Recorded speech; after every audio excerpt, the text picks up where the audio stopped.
Okay, welcome back to another episode of Third and 23. I'm your host, Alex, here to bring you my CFP semifinal picks and predictions. Similar to the first two rounds, I'm going to do one video per game. I'm going to let you know whether or not I'm going to bet the game. But regardless of that, I am going to let you know what I think the outcome of the game is going to be. And I'll just state it now. I'm betting on both of these games. So if you're tailing me, we're going in it together. Put it like that. So we're going to talk Orange Bowl, Penn State versus Notre Dame. This spread opened up at 1.5 and quickly shot to 2.5.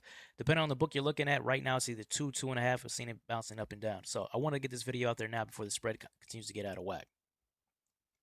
First, when I look at these two teams, this game right here, I just have to say it's a microcosm of what's wrong with the college football playoff this season. You take a look at Penn State. Penn State got the. I've said it before. I've said it many times. Penn State is a fraud team to me to make the college football playoff. I said it back in the summer when I projected they would make the playoff. They're going to make the playoff based off their schedule and their brand name. I'm not saying they shouldn't be here, but that's why they're here. Then they get to the playoff. First round, they get to play an SMU team that should have never been in the playoff, and and they wash them. Then they get to the second round and they get to play Boise State, a G5 team should never have a bye. That made absolutely no sense. I don't know why the committee didn't think that through. So they get to play Boise State. They worked them. So that got Penn State into the college football playoff semifinal.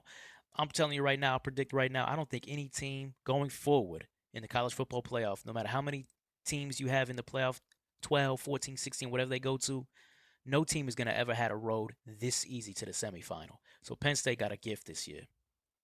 They got a gift from the committee. Notre Dame kind of got a gift from the football gods, so to speak. Notre Dame, they play Indiana in the first round of the playoff.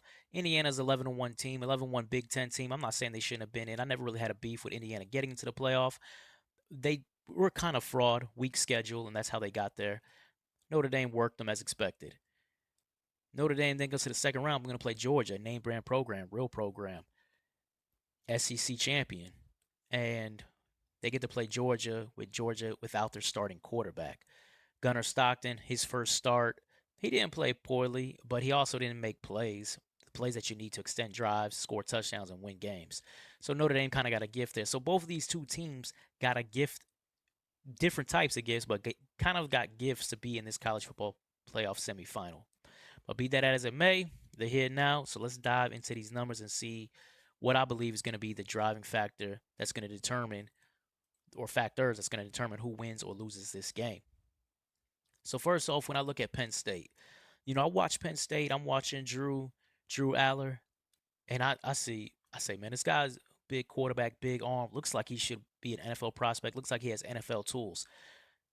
NFL scouts believe the same thing. He's on mocks if he was decided to leave this year. He's on certain mocks to go early rounds in the NFL draft.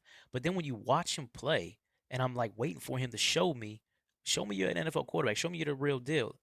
And I'm not seeing it. Take a look at this number.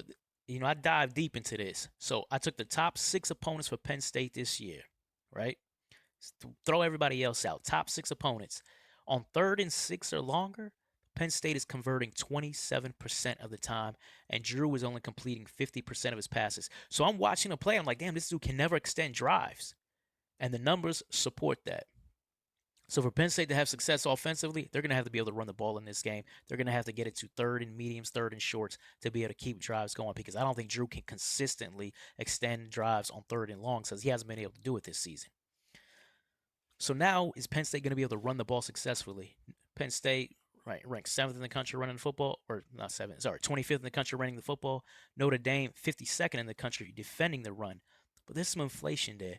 Notre Dame played against the 2 service academies, the Navy and Army. Both those teams ran for over 200 yards because they run the ball all game.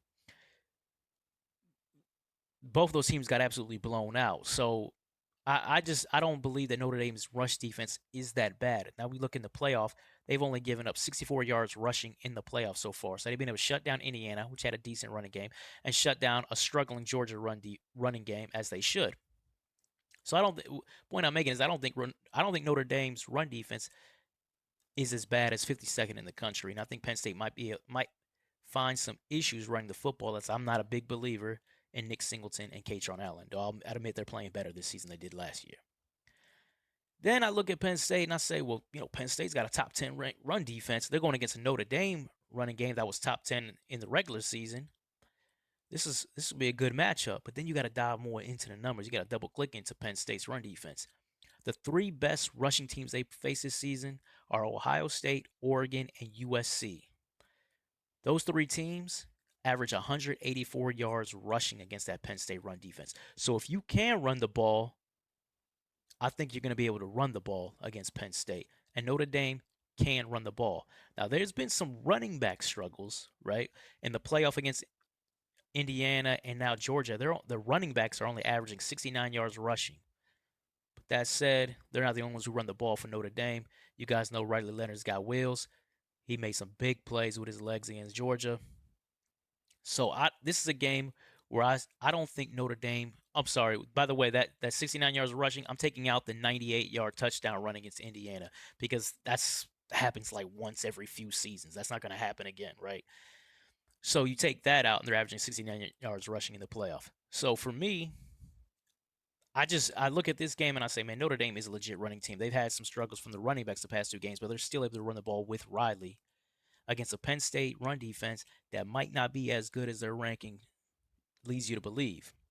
So I think in this game, I say Notre Dame is going to be able to run the ball, and Notre Dame's defense is definitely going to be able to shut down Drew Aller. So it's going to be if can Penn State run the ball, which team's going to be able to run the ball the best? And for me, I'm going with the legit rushing attack in Notre Dame over the Penn State run defense that I don't really believe in. So give me Notre Dame. I'm going to lay the 2.5. I would say you jump on this quickly before this keeps going. You don't want this to get to 3. But anyways, that's what I'm taking. Penn State laying the 2.5. I'll have my Ohio State, Texas video for you probably tomorrow.